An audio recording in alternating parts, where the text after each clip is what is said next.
Crispy banget. Assalamualaikum warahmatullahi wabarakatuh. Ketemu lagi dengan vlog Mama En. Dan Mama En akan membuat pisang kepok sebanyak 1 sisir. Pisang crispy ya. Nah, pisangnya kita kupas dulu seperti kita potong-potong, jangan sampai ini ya. Kita potong-potong jangan sampai putus. Nah, seperti itu. Nah, untuk bahan encernya, bahan untuk crispy ya, tepung beras 100 gram, tepung tapioka 50 gram, garam satu sendok teh, itu baking powder setengah sendok teh, kasih vanila, telur 1 buah, nanti airnya 375. Nah, sekarang bahan ini kentalnya. Bahan adonan kental itu tepung sebanyak 250 gram tepung terigu, 50 gram tepung beras, 2 sendok makan gula pasir, 1 sendok teh baking powder, 30 gram margarin, setengah sendok teh vanila, sama susu cair 400 ml saya buat.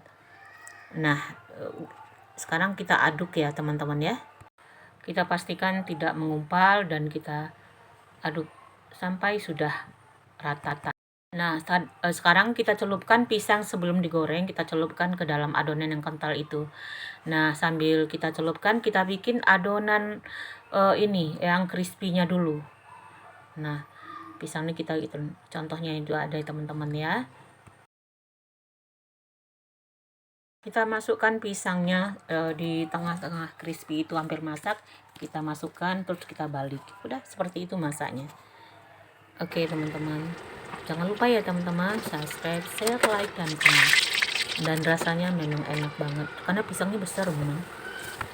Nah, untuk menggorengnya, untuk frozen kita goreng separuh masa aja, begitu teman-teman.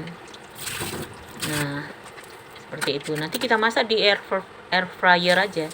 Air fryer, enak kali pisangnya. Jangan lupa ya teman-teman, share, like, dan komen.